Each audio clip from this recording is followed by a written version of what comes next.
Salve, salve, ouvintes, internautas e telespectadores aqui da BCC Television.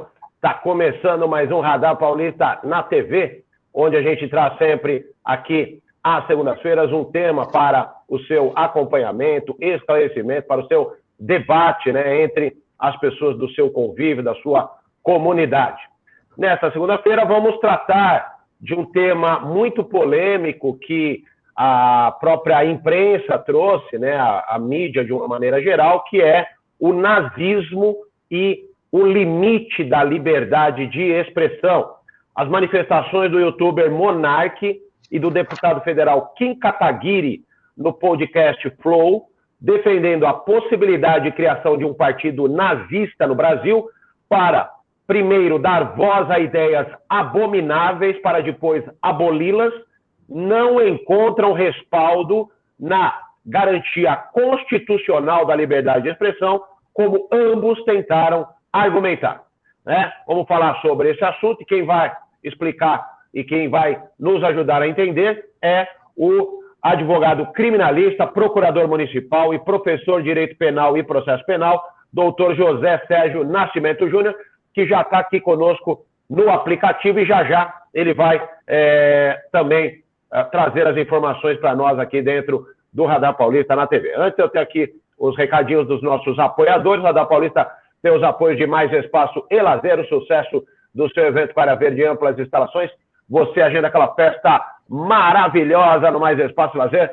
E também a nossa BCC Television, a nossa equipe super profissional da BCC, com a Luciana Verão, com o Márcio, o Bernardo, a Betânia, a equipe aí da BCC Television, pronta para ali atender, né, nas suas necessidades de comunicação, fazer aquele vídeo, aquele programa, né, bacana e também a sua divulgação comercial ou institucional aqui na BCC Television. Lembrando que o Radar Paulista vai ao ar também todos os dias pela Rádio Trianon AM 740 em São Paulo, das 18 às 19, também pela Rádio Universal de Santos no mesmo horário, né? Nos aplicativos de rádio, no site www.radiotrianon.com.br e também nas plataformas sociais Facebook e Instagram, né? Você pode nos acompanhar todo dia, inclusive ao vivo por vídeo nestas plataformas, tá certo? Bom, então vamos trazer o nosso convidado de hoje, doutor José Sérgio Nascimento Júnior,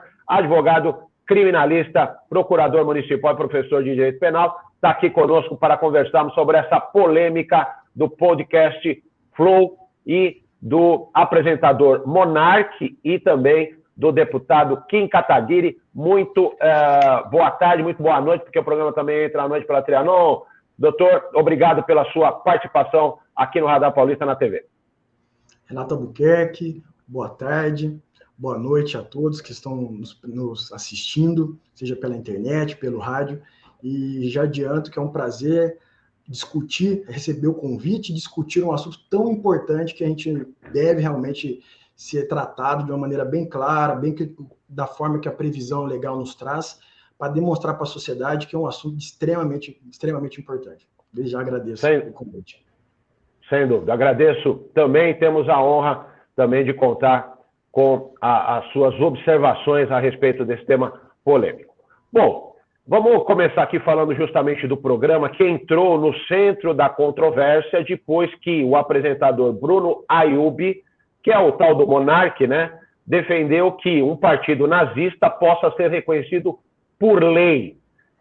Muitos se perguntam sobre o contexto que se tornou possível esse tipo de comentário em uma produção de ampla audiência. Eles têm uma audiência enorme, né? E que, claro, provocou toda essa polêmica. Então, minha pergunta, doutor, é o seguinte, né? Em razão de toda essa... as nuances, inclusive racistas, que foram também observadas, o que as leis brasileiras dizem para a gente, né, abrir aqui a discussão sobre a defesa do nazismo? Sim.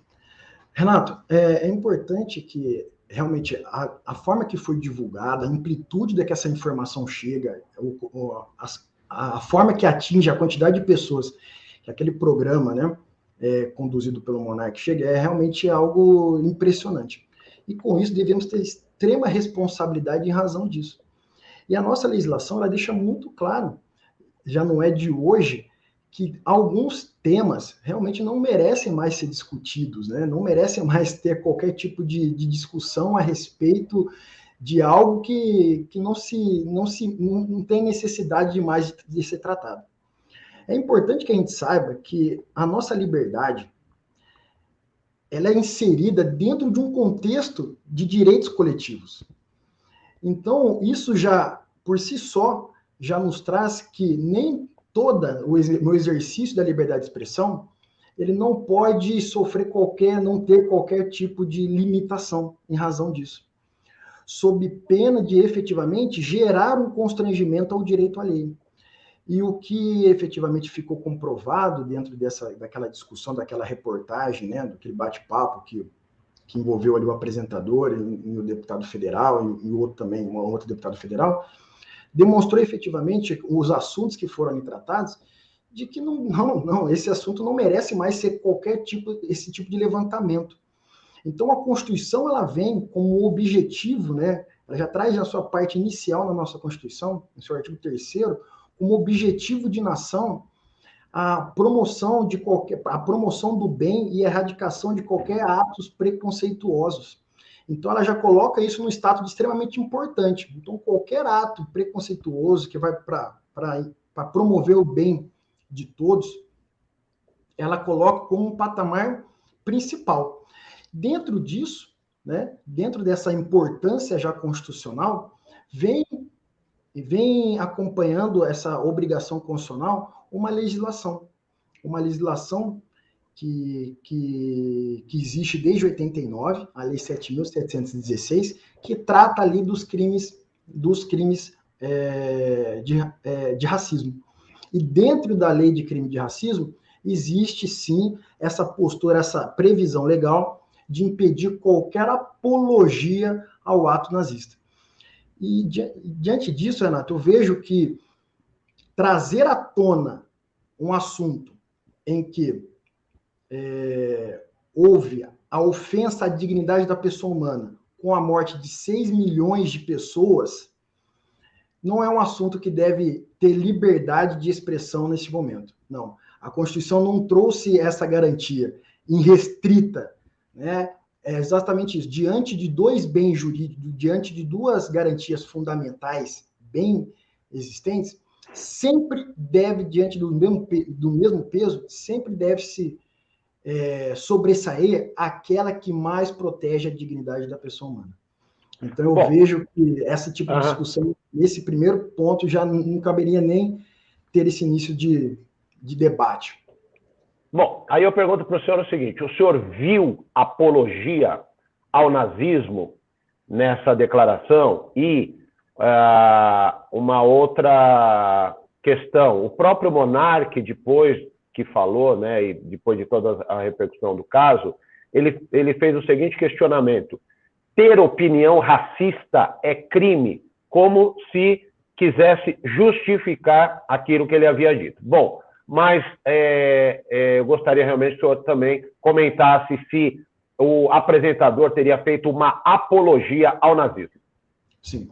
No momento que já está muito bem esclarecido, né, o que foi o sistema nazista e quais foram os seus ideais, e tendo essa previsão no nosso ordenamento jurídico de que qualquer ato, inotação, símbolos, gestos nazistas considera-se sim crime de apologia, exercer com escopo, né, que ele, na verdade, quis dar uma proteção na sua fala, dizendo o seguinte: não, eu poderia falar porque eu estou exercendo o meu direito de expressão.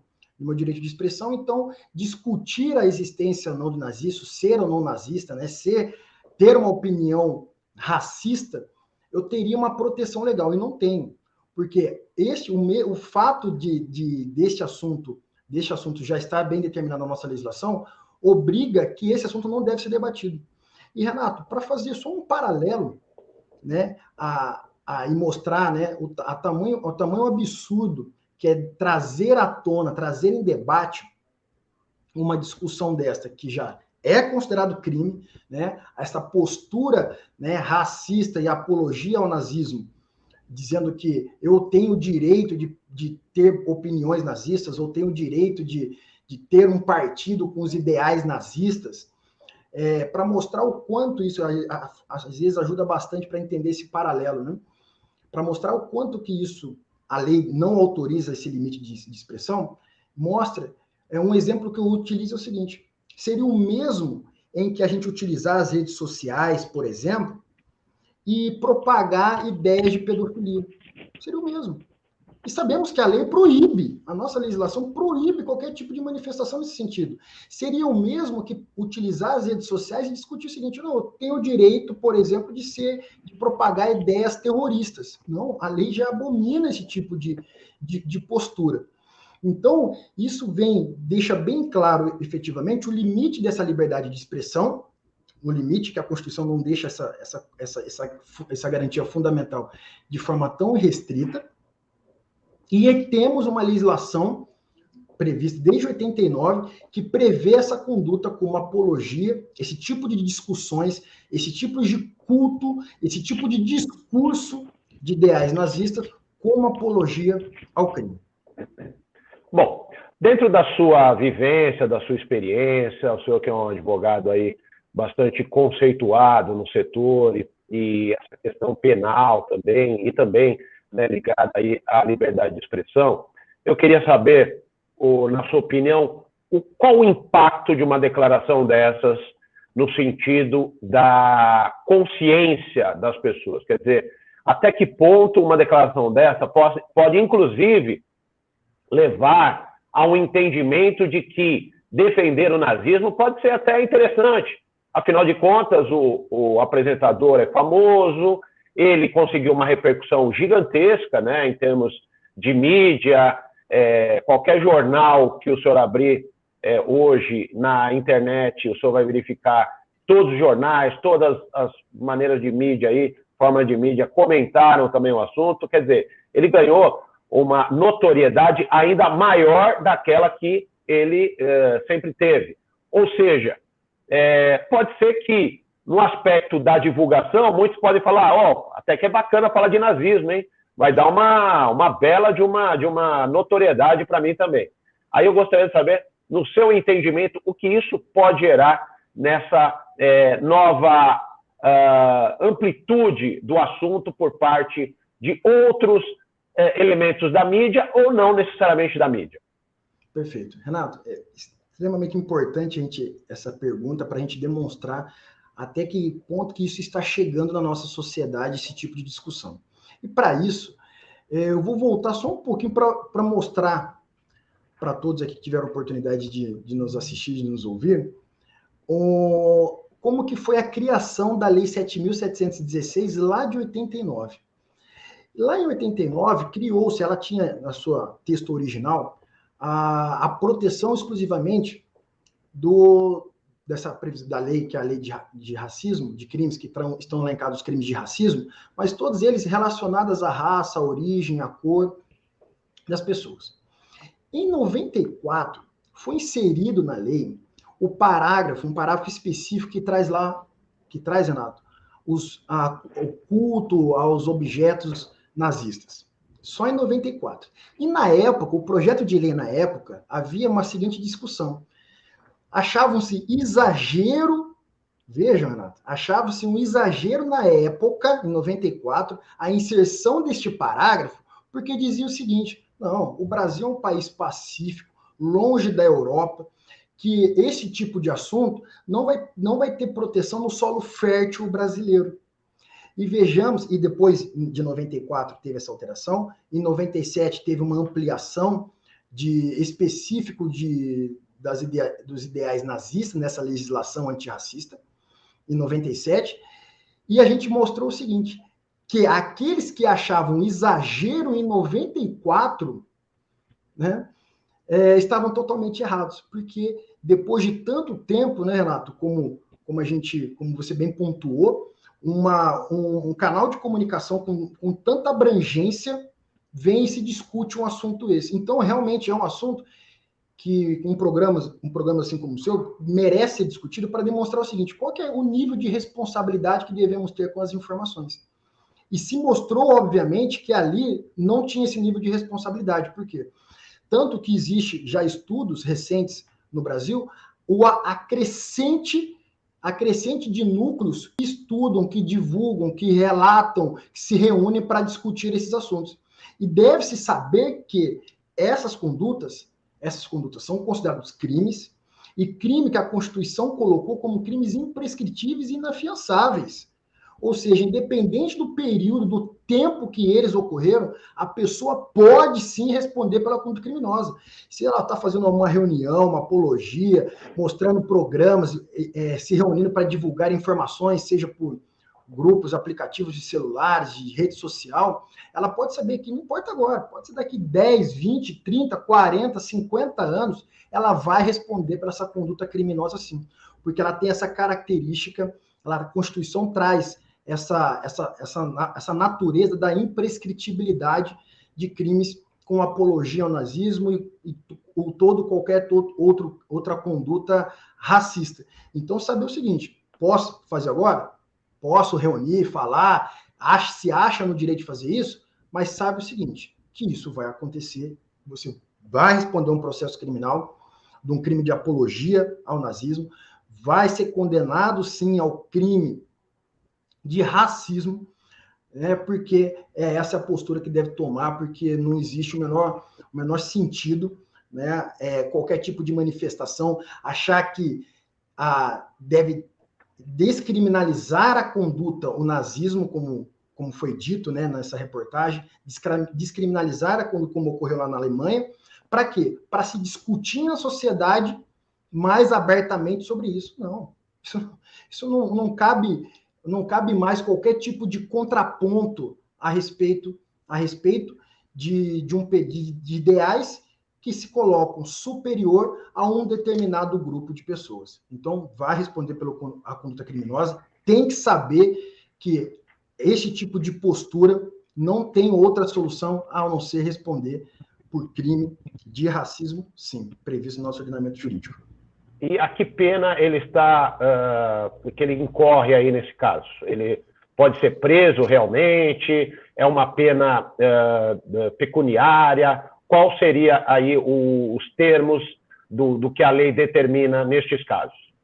Renato, a legislação penal como um todo, ela precisa obrigatoriamente seguir alguns parâmetros, seguir algumas proporcionalidades. Por que eu digo isso?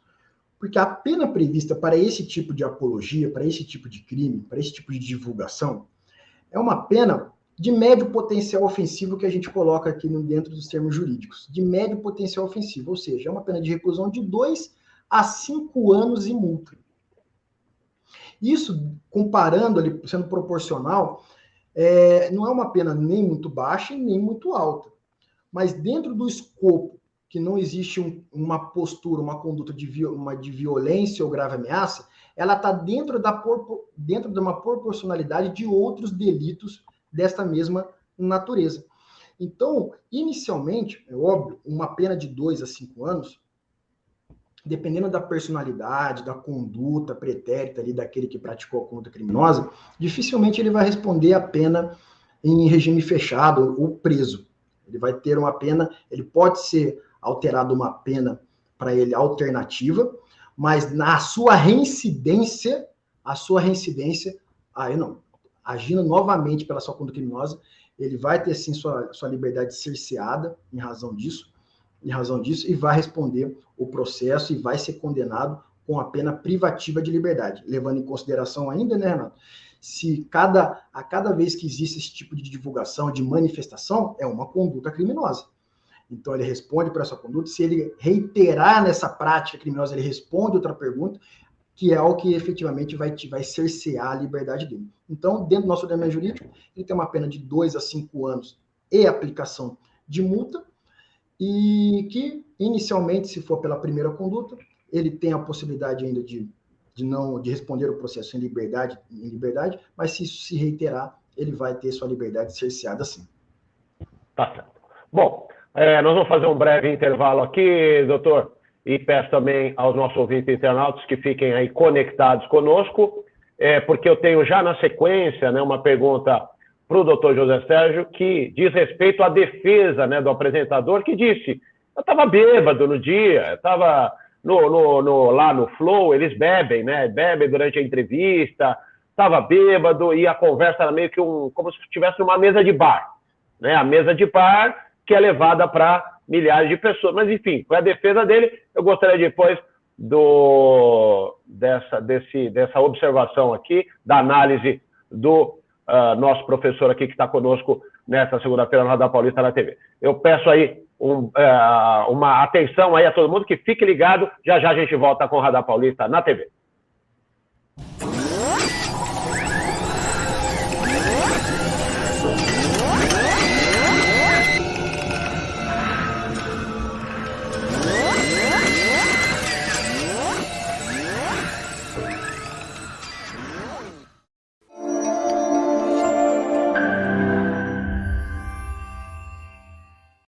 Otimize seu tempo na cozinha. O forno elétrico Lair é um eletrodoméstico prático e eficiente, ocupa pouco espaço e muito bonito. São diversos tamanhos e modelos que deixam seu assado mais uniforme e saudável, com controle de temperatura e fácil de limpar. Lair, há 78 anos fabricando fornos, fogões e churrasqueiras elétricos e a gás, com muita qualidade e beleza.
Estamos de volta com o Radar Paulista na TV, nesta segunda-feira, tratando do caso Monark, nazismo, liberdade de expressão.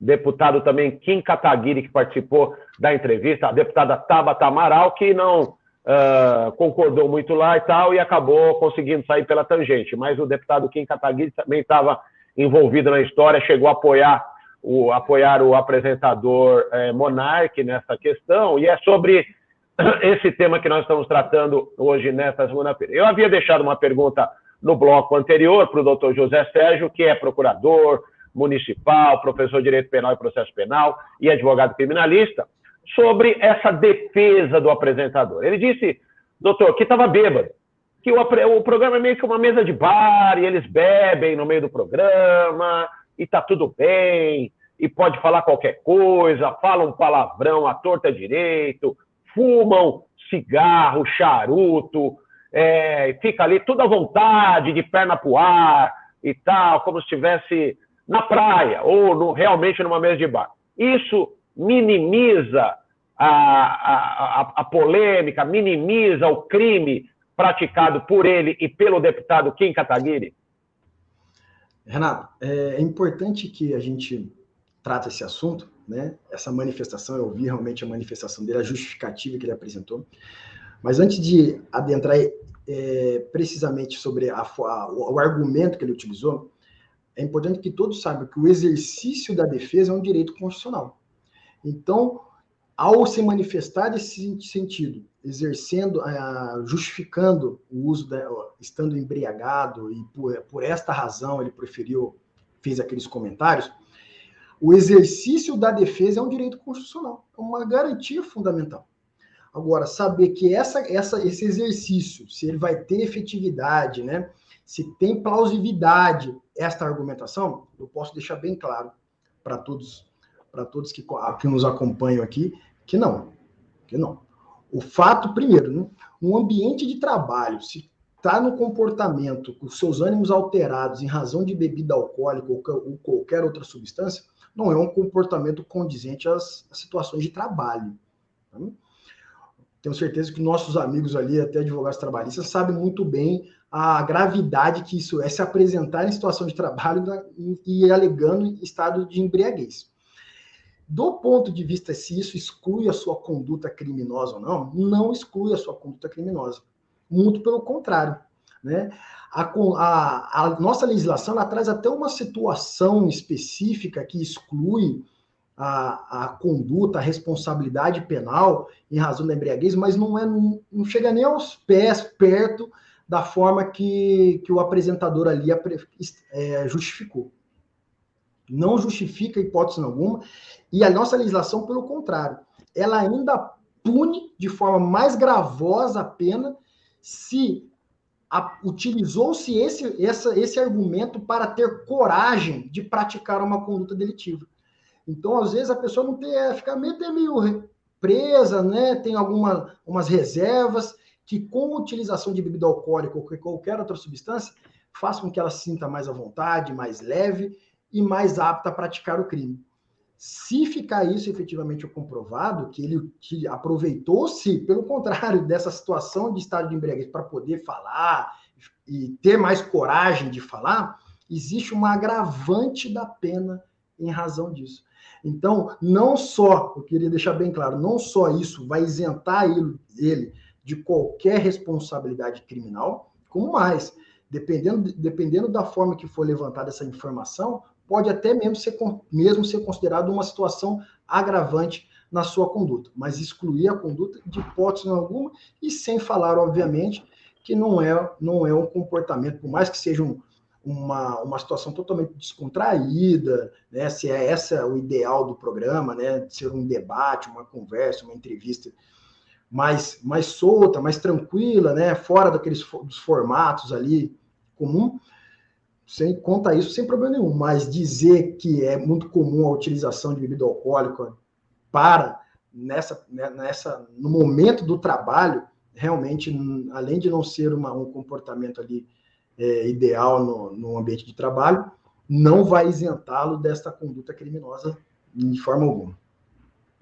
E até que ponto, doutor, a gente pode também colocar aí os patrocinadores como personagens do programa? Haja vista que um programa de televisão, programa de YouTube, qualquer aplicativo, tem uma significância muito grande a partir desse apoio comercial, esse apoio financeiro que é dado pelos patrocinadores, né? Um programa que, como eu falei, independente aí das escolhas, das opções e tal, é um programa que, como o próprio apresentador disse, a gente bebe, está na mesa do bar e bebe realmente, bebe à vontade, né? Até a ponto dele estar bêbado, segundo o que ele disse, estava bêbado para fazer uma afirmação dessa. Os patrocinadores, eles podem ser incluídos nessa ação, eles não têm nada a ver com isso. Como entra esse polo de uma ação criminal como essa? Perfeito, Renato. Renato, como bem pontuado também, a abrangência da audiência daquele programa é natural que grandes empresas, grandes marcas busquem, né, associar a sua imagem com aquele programa. Afinal de contas, né, a quantidade de pessoas que assistiam, ouviam aquele programa é algo imensurável. E, em razão disso, é natural mesmo essa busca da exposição da sua marca, da sua identidade ali, aquela empresa. E com isso, naturalmente, depois dessa manifestação, as empresas, né, mais do que automático, deixaram de realizar os patrocínios. Por quê? Porque nenhuma empresa quer ter a sua imagem, o seu logotipo, né, vinculado com alguém que traga manifestações racistas, como foi discutido naquele programa. Então, por óbvio, a postura não só nesse caso, mas em outros casos bem emblemáticos que a sociedade acabou conhecendo, a primeira oportunidade, as marcas abandonam ali aquele que manifestou. E no que diz respeito à responsabilidade da conduta criminal desses patrocinadores, a nossa legislação ela separa bem esta conduta. Porque a conduta, a prática criminosa, ela só pode ser praticada por uma determinada pessoa, né? Salvo ali alguns crimes ambientais que pode ser uma pessoa jurídica. Mas da grande maioria que é previsto no nosso tipo, só a pessoa que pratica, só aquele que faz, que realiza a conduta é que pode ser punido em razão disso. Mas as marcas, elas não têm essa preocupação, porque elas têm um conhecimento que conduta criminosa, elas não irão responder. Mas a responsabilidade em razão da marca associada àqueles que falam, isso sim, isso é uma mancha muito maior ali, muito maior para uma empresa dessa, ter ali associado, né, a sua imagem com esse tipo de comentário. Então, conduta criminosa dos patrocinadores, em especial das pessoas jurídicas ali que ali representavam, eles não praticam a conduta. Conduta vai ser sempre praticada por uma pessoa, no caso ali do apresentador Monark, que realizou aqueles comentários. Tá certo. Olha só, na esteira da defesa do apresentador e do deputado Kim Kataguiri, a deputada federal Bia Kicis, do PSL do Distrito Federal, protocolou, a seguir aí da polêmica toda, um projeto de lei para criminalizar a falsa acusação de nazismo. A proposta prevê reclusão de 2 a 5 anos e multa a quem acusar falsamente alguém por qualquer meio de ser nazista. Ao apresentar, inclusive, o projeto na Câmara, a deputada Bia Kicis criticou o que chamou de banalização do termo e acusou os opositores, né, do deputado e do Monark de tentarem assassinar reputações por meio de acusações dessa natureza. Ela fez referência também ao caso do jornalista Adriles Jorge, demitido da Rádio Jovem Pan após fazer um gesto que foi associado à saudação nazista. O comentarista, segundo ele, né, teria dado um tchau mal interpretado.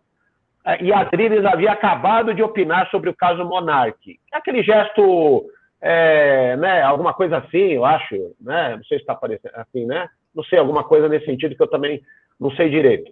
Mas, enfim, o que o senhor acha dessa tentativa, vamos dizer, da legislação de apoiadores, né, do deputado Kim Kataguiri, que também se perdeu todo lá, apoiou o Monark, disse que era favorável, realmente, precisamos ter um partido que defenda o nazismo e tal.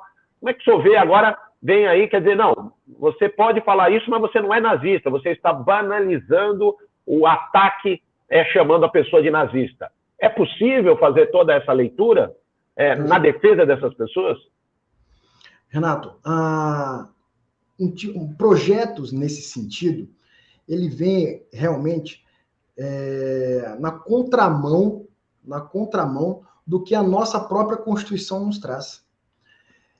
Projetos que irão suavizar condutas vão servir nesse sentido, exclusivamente para quê? Para incentivar ainda mais esses núcleos.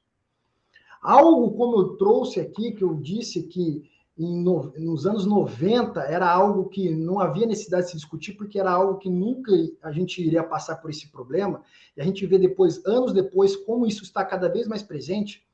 Legislação, projeto de lei trazendo a conduta criminosa, né, imputando que será considerado crime, imputar a responsabilidade, dizendo que o outro praticou atos nazistas, sendo que não praticou atos nazistas, só vai caminhar, só vai conduzir para que isso aumente cada vez mais.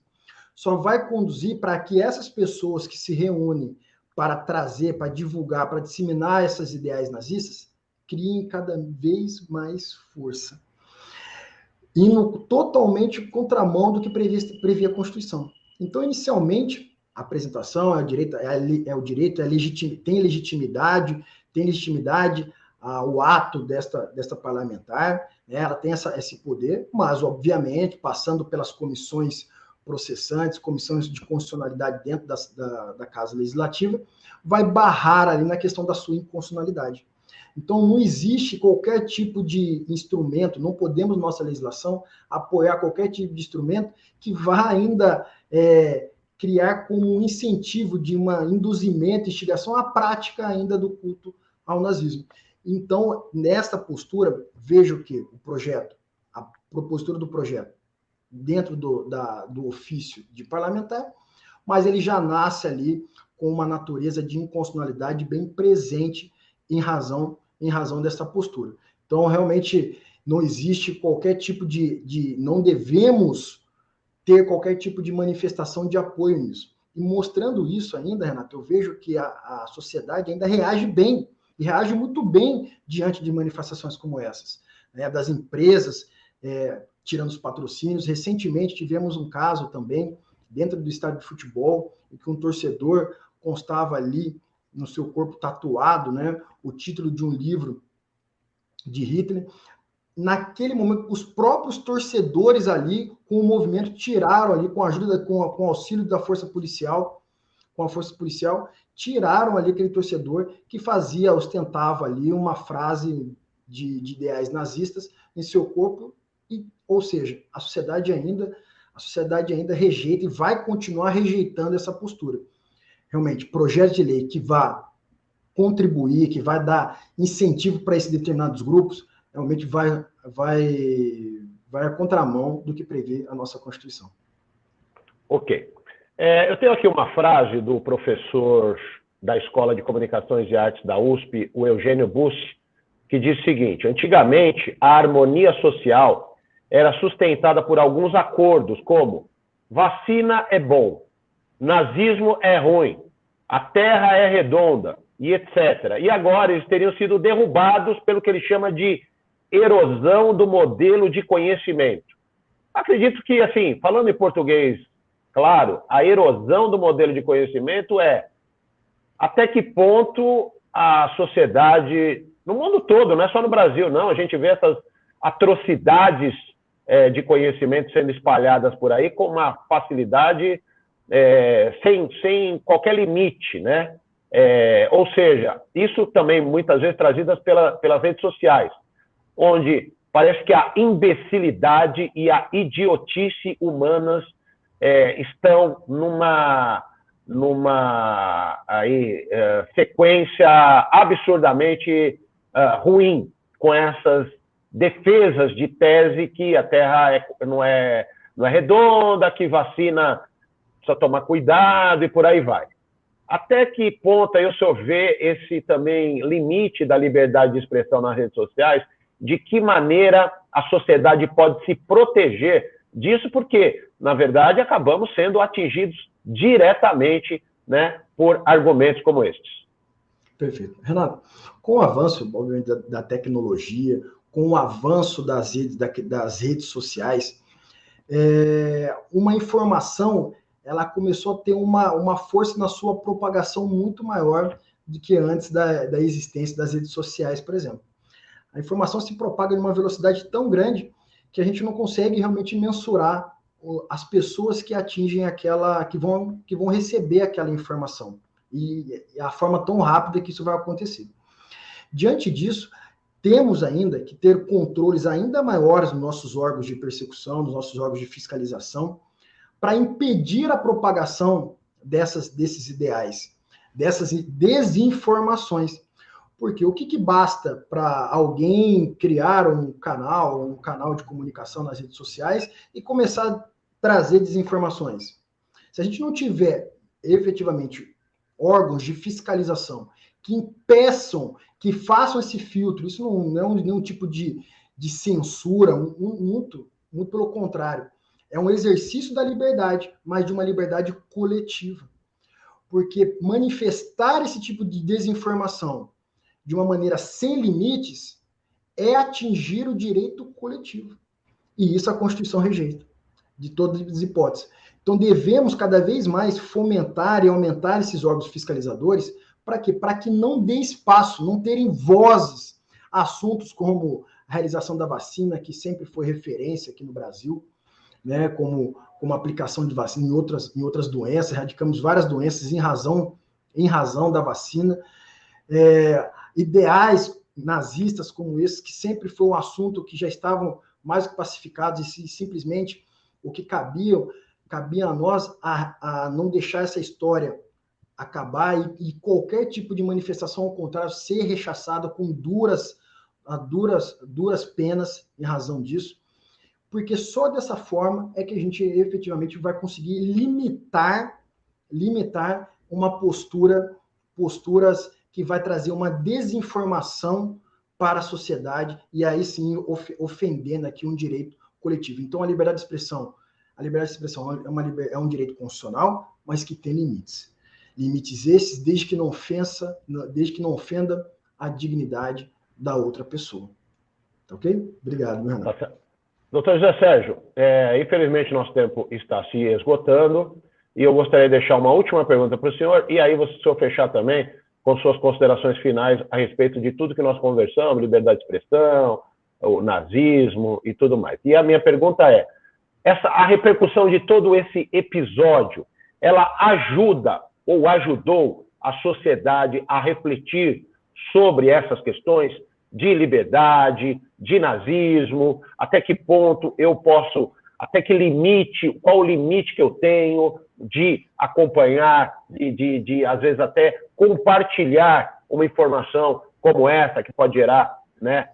A gente sabemos o que pode gerar violência e tudo mais, né? Além de preconceito, povo judeu e outras minorias, enfim. Gostaria que o senhor falasse se isso foi possível trazer essa reflexão e as suas considerações. Perfeito, Renato. Vejo que a reação da sociedade diante desse fato específico foi muito positiva, demonstrou efetivamente que já naquele presente momento já criou repulsa na grande maioria da população.